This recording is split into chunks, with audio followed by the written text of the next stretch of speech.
মা বোনেরা কানটি খারাপ শোনুন, আল্লাহর নবী হযরত ইব্রাহিম আলাইহিস সালাম সমস্ত রাসূল পয়গম্বরদের সম্মুখে ওয়াজ নসিহত করে বলেছিলেন, বিহাযা আফদালুকুম মুহাম্মদ। আব্দুল্লাহ করে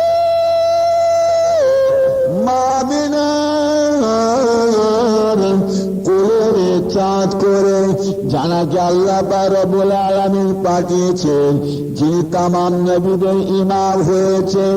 আনা ইমামুল লিমান হাদারা বলে নিয়োগটা করেছেন। ইনি হলেন সমস্ত নবীদের চেয়ে উত্তম। জোরে বলেন সুবহানাল্লাহ। আর একটু জোরে বলেন সুবহানাল্লাহ। সে নবীটা কাদের? সে নবীটা কাদের গো? আমাদের নবী, আমাদের নবী, সমস্ত নবীদের বাদশাহ যিনি হযরত নবী মুহাম্মদুর রাসূলুল্লাহ। সকল বলুন সাল্লাল্লাহু আলাইহি ওয়াসাল্লাম। ভাইরা আমার, দোস্তরা আমার, সকলকে আমার আল্লাহ পাক হাসর ময়দানে তুলবেন, দাঁড় করাবেন। কিসের জন্য বলতে পারবেন? কিসের জন্য আল্লাহ তুলবেন হাসর ময়দানে? ফামান ইয়ামাল মিসকালা যাররাতিন খায়রান ইউরা ওয়া মান ইয়ামাল মিসকালা যাররাতিন শাররান ইউরা। যাররা যাররা, কাতরা কাতরা পরিমাণ আমার আল্লাহ হিসাব নেবেন। লিমার জন্য আল্লাহ বা হাসর ময়দানে আপনাদের সকলকে এবং আমাকেও আল্লাহ তুলবেন। আল্লাহ জিজ্ঞাসা করে, বান্দা আমি আল্লাহ তোমাদিওকে কাউকে 50 বছর, কাউকে 40 বছর, কাউকে 80 বছর, কাউকে 100 বছর, কাউকে 100 বছর পার করে দিয়েছি। আমি আল্লাহ হায়াত দিয়েছিলাম। আমি আল্লাহর দেওয়া হায়াতটাকে, বয়সটাকে, সময়টাকে তোমরা কি কোন রাস্তায় ব্যয় করেছো? বান্দা এসো, আমি আল্লাহকে একটু হিসাব দাও, হিসাব দাও। তাই বলি আমার প্যারা মুসলমান ভাইজানেরা, মুরব্বিয়ান জওয়ান যুবকেরা, আমার নবী দিন দুনিয়া বাদশাহ আকাই নামদার হাবিবুল্লাহ মুহাম্মদুর রাসূলুল্লাহ, সকল বলুন সাল্লাল্লাহু আলাইহি ওয়াসাল্লাম। আমার নবী, দয়ার নবী আমার, একজন সাহাবা হুজুরকে কম দিতেন। কম বোঝেন আপনি? কম আল্লাহ রসুল কম দিতেন। আর কোন সাহাবা হুজুর অন্তরের মধ্যে, মনের মধ্যে উদয় হয়েছিল যে আমি কম নেব কেন? আল্লাহ রসুল আমাকে কম দেন, আমি কম নেব কেন? বলতে পারবেন? আমার রাসূল পাক সাল্লাল্লাহু আলাইহি ওয়াসাল্লামের কোন সাহাবাকে আল্লাহর নবী কম দিতেন? হযরত সাইয়্যিদিনা আবু বকর সিদ্দিক রাদিয়াল্লাহু তাআলা আনহু না। ভাইয়ের আমার, দোস্তের আমার, তাহলে হযরত ওমর বিন খাত্তাব রাদিয়াল্লাহু তাআলা আনহু না, তারা কেউ না। তাহলে হযরত উসমান গনি জিন্নুরাইন রাদিয়াল্লাহু তাআলা আনহু, তাকে আল্লাহ রাসূল কম দিতেন না। তাহলে আমার নবী পাকের চাচা যান হযরত হামজা রাদিয়াল্লাহু তাআলা আনহু, হুজুরকে আল্লাহ রাসূল কম দিতেন না।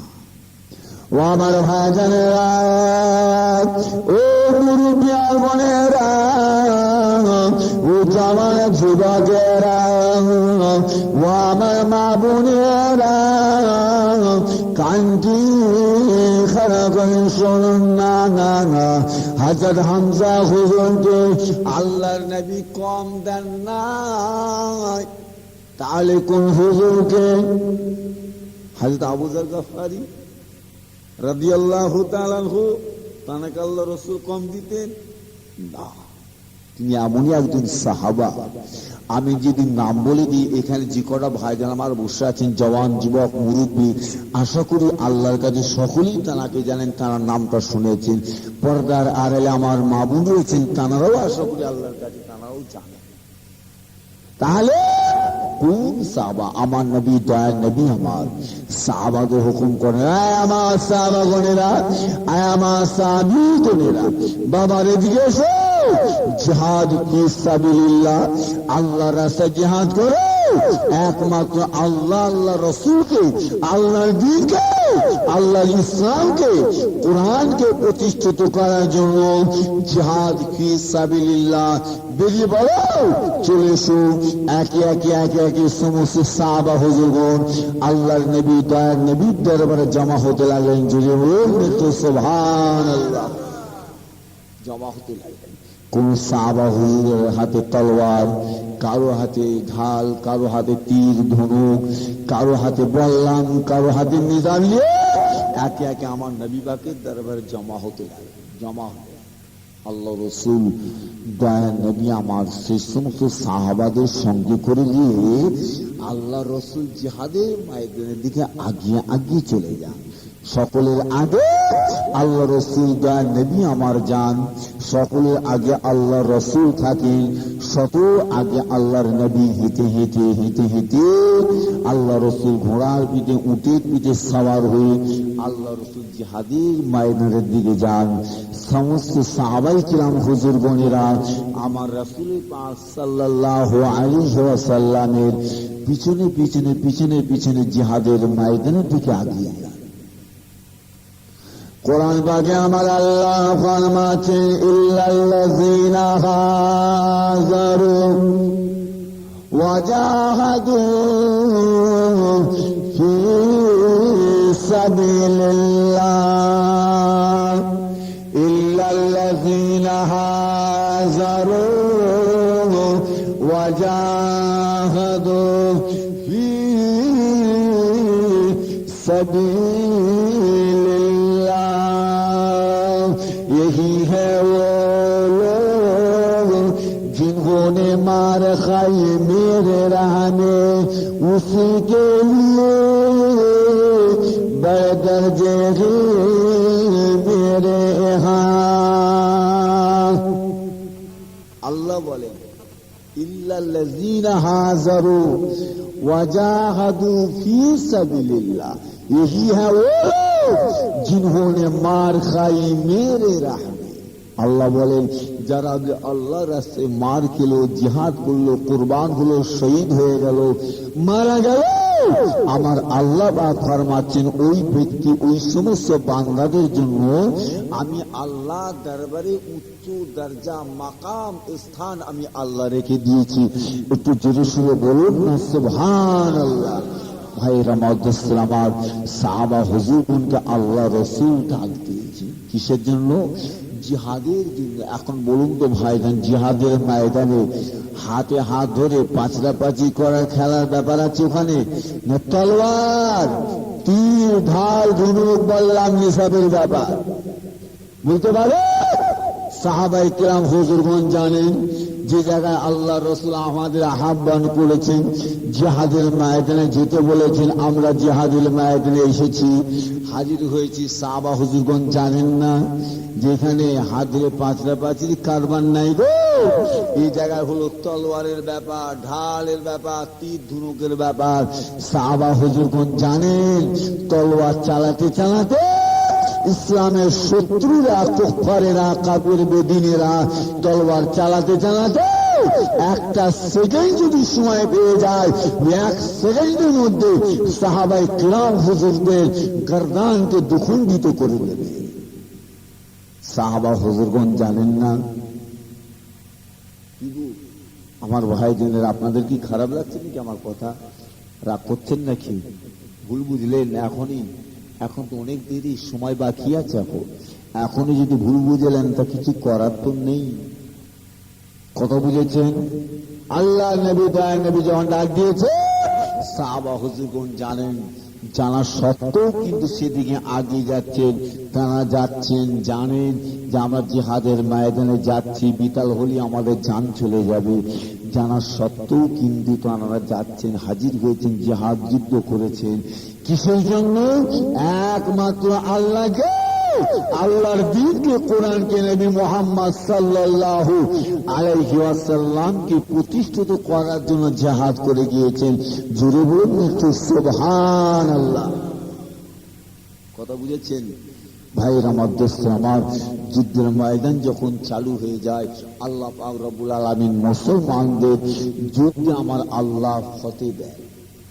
যুদ্ধে আল্লাহ পাক ফতে দেন। মুসলমান গণেরা যখন যুদ্ধে ফতে করেন, সমস্ত গনিমতের মালগুলাকে নিয়ে আমার আল্লাহ তাআলা মুসলমানদের অধীনে আল্লাহ দিয়ে দিতেন।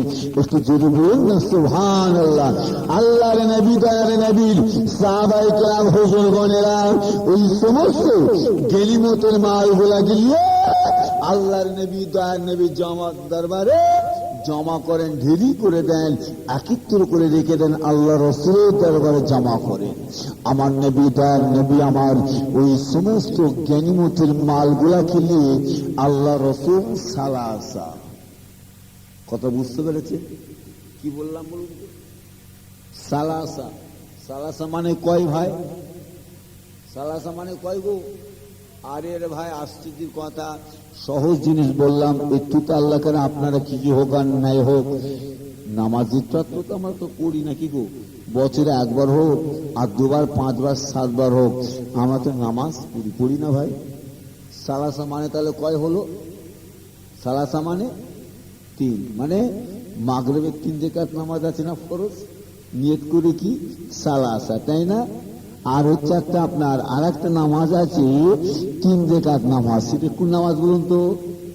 হ্যাঁ, মাশাআল্লাহ, বারাকাল্লাহ, আল্লাহ দরবে হাজারো শুকর, আশা করি আল্লাহর কাছে আমার ভাইজান আল্লাহকে নামাজ পড়ে, না হলে তো বলতে তো পারবেন না যে ঈশার নামাজের পরে, ফরজ নামাজ, সুন্নত নফলের পরে আবার 3 রাকাত নামাজ আছে, যে নামাজটা নিয়ত করতে হয় সালাসা। সালাসা মানে হলো, তাহলে বুঝে যাচ্ছে কি 3 বেতের নামাজ আছে না 3 রাকাত, 3 রাকাত বেতের নামাজ, ওখানে নিয়ত করতে হয় আপনাকে আমাকে সালাসা। আর মাগরিবের ফরজ নামাজ 3 রাকাত, সেগুলো নিয়ত করতে হয় সালাসা। মোটামুটি কথা সারমর্ম হয়ে দাঁড়ালো, পরিষ্কার হয়ে গেল। সালাসা মানে হলো 3। আল্লাহ রাসূল, দয়ার নবী আমার ওই সমস্ত গনিমতের মালগুলাকে নিয়ে আল্লাহ রাসূল 3টে ভাগ করতেন। একটা ভাগ করতে, যে সমস্ত সাহাবা হুজুরগণ যুদ্ধের ময়দানে হাজির হতেন তানাদের জন্য একটা ভাগ করতেন, আর একটা ভাগ যারা যুদ্ধের ময়দানে হাজির হন নাই বা গ্রাম প্রতিবেশীদের জন্য আল্লাহ রাসূল একটা ভাগ করতেন। আর একটা ভাগ,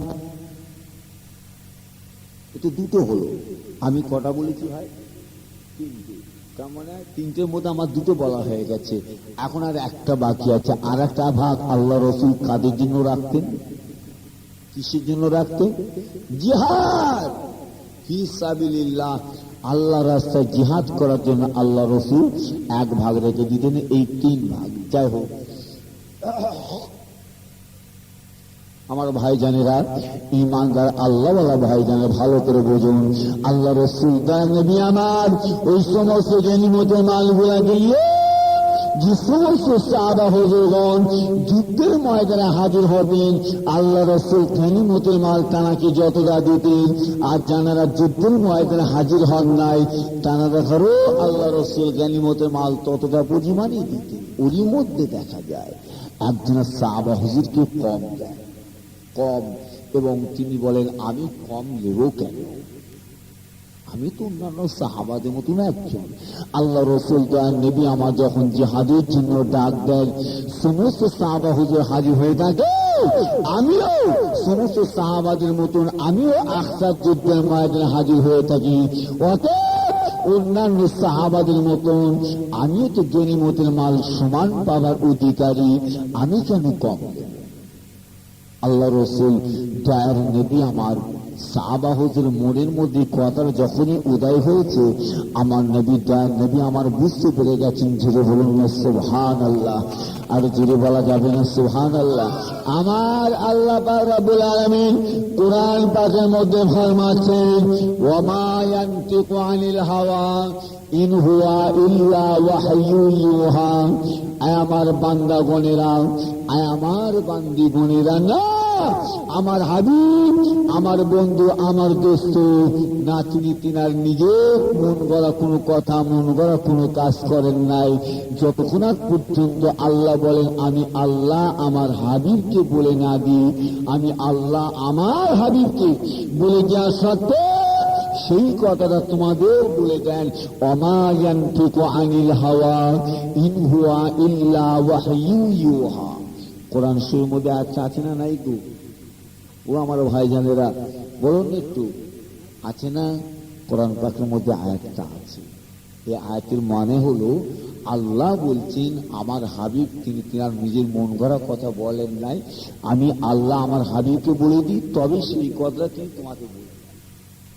যেমন এখানে বলতে গেলে ভাইজান একটু লম্বা হয়ে যাবে, কিন্তু আমি লম্বা করব না ভাই, আমি আগেই বলেছি। ও আমার ভাইজানেরা, ও মুরব্বিয়াগণেরা, ও জওয়ান যুবকেরা, ও আমার মা বোনেরা, কান্দি খায়া করে শোনো, আমার নবী দয়ার নবী আমার সাহাবা হুজুরের কথা আল্লাহ রাসূল জানতে পেরে গিয়েছেন। আল্লাহ নবী দয়ার নবী আমার ডাক দেন, ও আমার সাহাবা গুণেরা, ও আমার সাহাবী গুণেরা, বাবারা বাবারা দিকে এসো। সমস্ত সাহাবা হুজুরগণ আল্লাহর নবী দয়ার নবী দরবারে হাজির হয়ে যায়।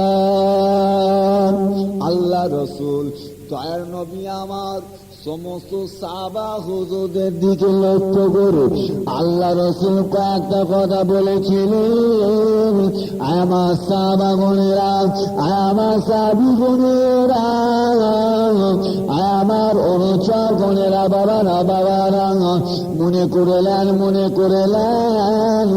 আজকে হলো কিয়ামতের ময়দান। ও গণেরা, ও আমার ভক্ত বৃন্দ গণেরা, বাবারা বাবারা, মনে করেলেন রব্বুল আলামিন আল্লাহ তাআলা আপনাদের সম্মুখে হাজির আছে। আল্লাহ নবী তারপরে বলেছিলেন, আল্লাহ রসুল আল্লাহর হাবিব একটা গরম উত্তপ্ত পাথরকে নিয়ে আল্লাহর নবী বলেছিলেন, বাবা সাহাবা গণেরা, আমার সাহাবী গণেরা, ও আমার অনুচর গণেরা, বাবারা বাবারা, মনে করে নাও বাবা, এই গরম উত্তপ্ত পাথরটা হলো তোমার জন্য কাদগরা। কাল কিয়ামতের ময়দানে মাহশারের দিনে এই কাদগরায় উঠতে হবে, এই কাদগরায় উঠে হিসাব আল্লাহকে দিতে হবে, হিসাব দিতে হবে। পাথরটা কি বলেছে? পাথরটা কি বললাম? ঠান্ডা, ঠান্ডা বললাম না, গরম বলেছি তাই না? পাথরটা হলো গরম। কতটা পরিমাণে গরম জানেন? কিতাবের মধ্যে এসেছে, কোন ব্যক্তি যদি খালি পায়ে পাথরটার উপরে উঠে যায়, দাঁড়িয়ে যায়, ওই ব্যক্তির পায়ের পাতাটা, পায়ের নিচেটা পুড়ে ফুসা উঠে যাবে। আর আল্লাহ রসুল কি বললেন? সাহাবাকে, বাবা সাহাবা মনে করো এই গরম উত্তপ্ত পাথরটাই বাবা মনে করো তোমার জন্য কাঠগড়া, এই পাথরটার উপরে উঠতে হবে, তোমাকে হিসাব দিতে হবে। মনে করো এইটাই তোমার জন্য কিয়ামতের ময়দান মাহশারের দিনে মনে করে নাও, এই কাঠগড়ার উপরেই তোমাকে উঠতে হবে, উঠে হিসাব দিতে হবে।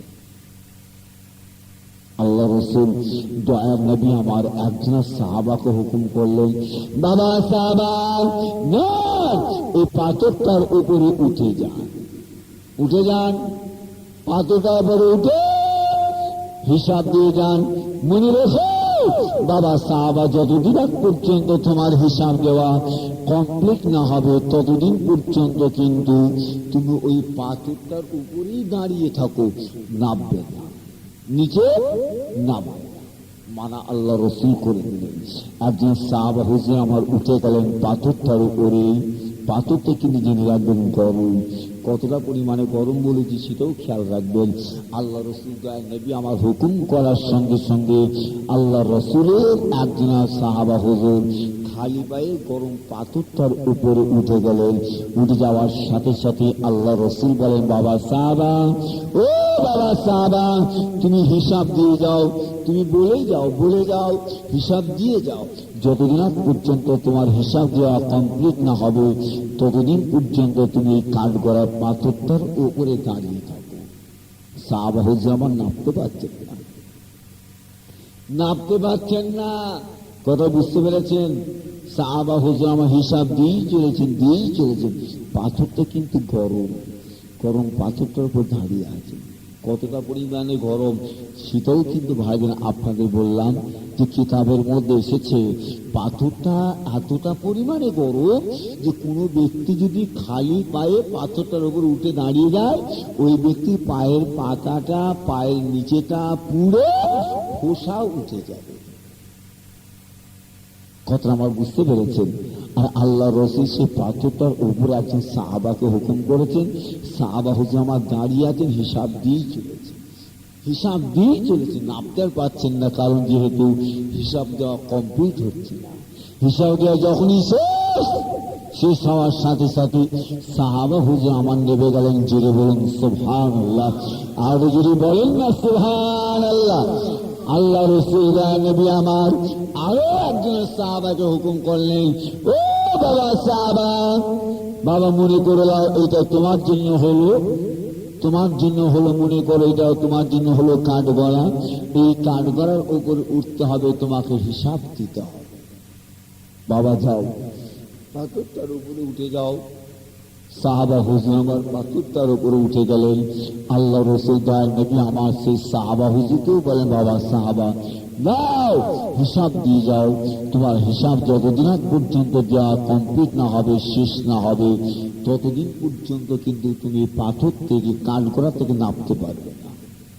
সাহাবা হুজুর আমার উঠেই হিসাব দিয়েই চলেছেন,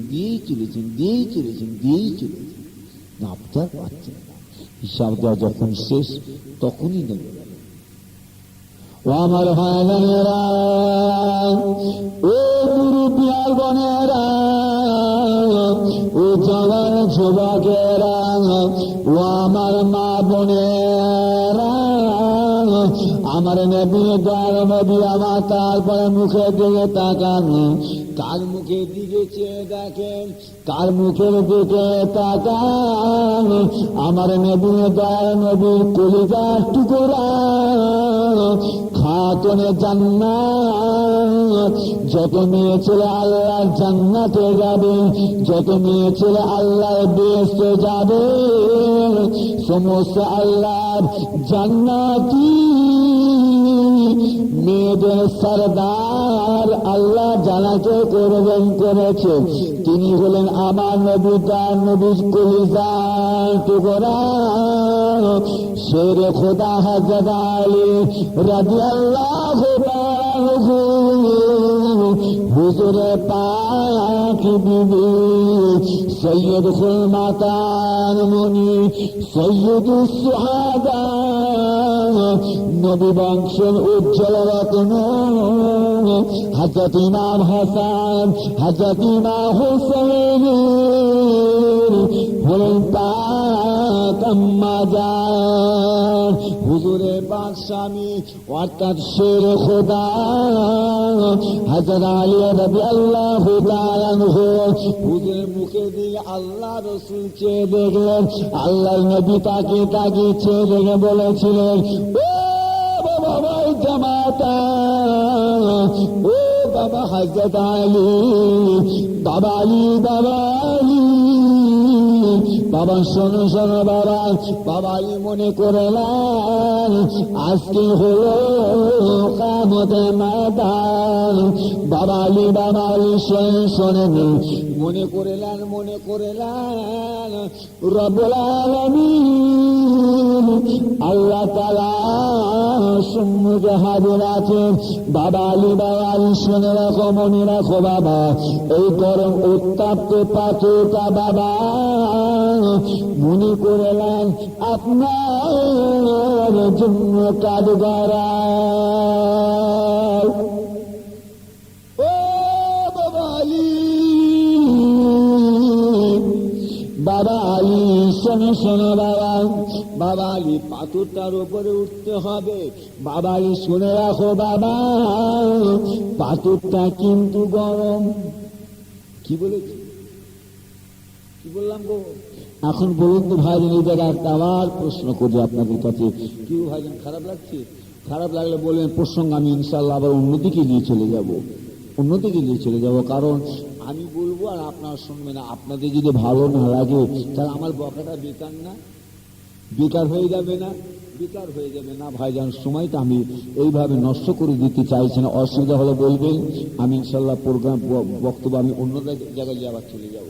যে 3টা আয়াতে কারিমা আমি তেলাওয়াত করেছি না, যেদিকে আমি নিয়ে যাব ইনশাআল্লাহ আমার পীরের দোয়ায় নবীর কদমের ওসিলায়, সেই দিক থেকে বক্তব্য নিয়ে এসে আমি সেই 3টা আয়াতে কারিমাকে আমি ইনশাআল্লাহ ব্যাখ্যা করে দিয়ে বেরিয়ে চলে যাব। কিন্তু আপনার ধরতে পারবেন না। কথা বুঝেছে ভাইরা? আমার দোস্তের, আমার আল্লাহ রসুল দিন দিনের বাদশাহ হুজুর পাক সাল্লাল্লাহু আলাইহি ওয়াসাল্লাম হযরত আলী হুজুরকে বললেন, বাবা আলী মনে করো এই কাঠগড়া কাল কিয়ামতের দিন মাহশার ময়দানে এই কাঠগড়ায় তোমাকে উঠতে হবে, হিসাব দিতে হবে। এই কাঠগড়া বলে উঠে বাবা আলী আল্লাহকে হিসাব দিতে হবে। আচ্ছা বলুন ভাইজান, যে কথা আমি আপনাদের প্রশ্ন করতে চাইছিলাম, যে জায়গায় আমি আপনি বসে আছি বর্তমান, এখন যে জায়গায় যে জমিনে বসে রয়েছে, উঠা বসা চলাফেরা করি, কথা বুঝবেন না, এই জমিন থেকে নিয়ে যে জায়গায় সূর্যখানা বর্তমান সময়ে যেখানে আছে, কথা বুঝেছেন, আসমানে আসমানে যে জায়গায় সূর্য আছে, এই জমিন থেকে নিয়ে সূর্যটা যে জায়গায় আছে, এইখান থেকে সূর্য যেখানে আছে দূরত্বটা, রাস্তাটা হাজার কিলোমিটার বলতে পারবেন একটু আমার ভাইজানেরা, মুরব্বিয়ান জওয়ান যুবকেরা বলতে পারবেন? যে জায়গায় বসে আছে জমিন থেকে নিয়ে যে জায়গায় সূর্যটা রয়েছে আসমানে, ওই জায়গাটা কত হাজার কিলোমিটার, কত লক্ষ কিলোমিটার, কত কোটি কিলোমিটার দূরত্বতে ওই সূর্যখানা রয়েছে বলতে পারবেন? 13,33 লক্ষ। কত বললাম গো?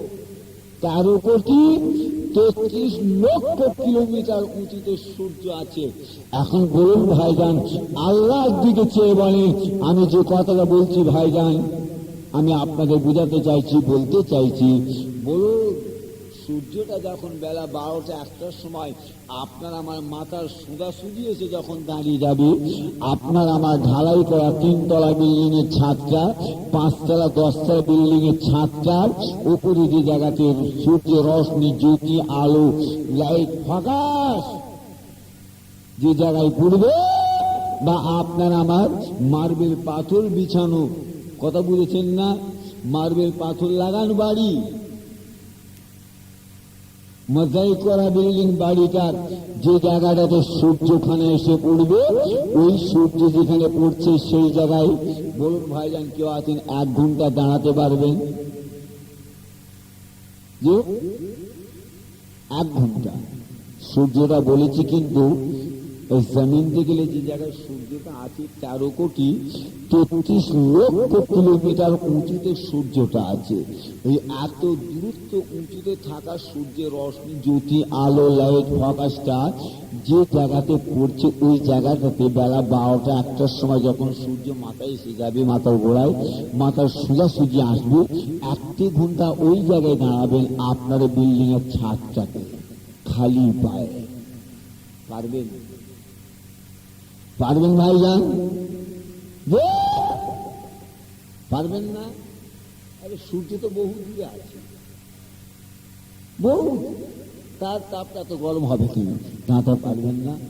ঠিক আছে, 1 ঘন্টা জায়গার মধ্যে আমি 30টা মিনিট অর্থাৎ আধা ঘন্টা টাইম আমি ছেড়ে দিলাম, বাকি থাকে আর আধা ঘন্টা 30 মিনিট। 1 ঘন্টা না পারলেও 30 মিনিট তো পারবো। কি গো ভাইজান, পারবেন 30 মিনিট ওই জায়গায় দাঁড়াতে? কি গো, কথা আমার বুঝতে পারছেন? আপনাদের বুঝতে পারছেন? 30 মিনিট পারবো না? যে জায়গায় সূর্যটা এসে পড়ছে বেলা 12টা 1টা মাথার গোড়া, যখন মাথা শুনেছি আসবে, ঠিক আছে আমি বুঝতে পারছি 30 মিনিটও আমাদের পক্ষে আপনাদের পক্ষে সম্ভব হবে না। 30 মিনিটটাকে আবার কেটে দুটো ভাগ করলাম, 15টা মিনিট। 15টা মিনিট। এখন বলুন তো ভাইজান, সূর্যটা 13,33,00,000 কিলোমিটার উঁচুতে থাকায় অত দূর থেকে উঁচু থেকে সূর্যের রশ্মির জ্যোতিটা জমিনে আসছে, সানের ওপরে পড়ছে, তাতেই কিন্তু এত তাপ হয়ে যাচ্ছে যে আমি আপনি 15টা মিনিট ওই জায়গায় দাঁড়াতে পারবো না খালি পায়ে। তাহলে কতটা পরিমাণে তাপ লাগলে, গরম লাগলে শরীর থেকে পাসিনা ঘাম বের হয়, বুঝতে পারছেন? ভাইরা আমার দোস্তরা, বলুন তো ভাইজান, তাহলে এখন সূর্যের মুখ এখন কটা? সূর্যের মুখ এখন কটা গো? একটা, তাই না? আর বিচারে দিলে কিয়ামতের ময়দানে মাহশারের দিনে আল্লাহ পাক রব্বুল আলামিন যখন সকলকে তুলবেন, হিসাব নিকাশ নেবেন, ওই সূর্যটাকে আমার আল্লাহ 13,33,00,000 কিলোমিটার উঁচুতে থাকা ওই সূর্যটাকে হাসরের ময়দানে আমার আল্লাহ 1000 কিলোমিটার নিচে আল্লাহ নামিয়ে দেবেন। আপনার আমার মাথা থেকে, মাথার গোড়া থেকে 1000 কিলোমিটার উঁচুতে থাকবে, বলতে পারবেন কত কিলোমিটার? কিতাবের মধ্যে পাওয়া যায়, কিতাবের মধ্যে লেখা আছে ওই সূর্যটাকে 13,33,00,000 কিলোমিটার উঁচুতে থাকা ওই সূর্যটাকে মাহশার ময়দানে আমার আল্লাহ পাক আপনার আমার মাথার গোড়ায় এত নিকটে আল্লাহ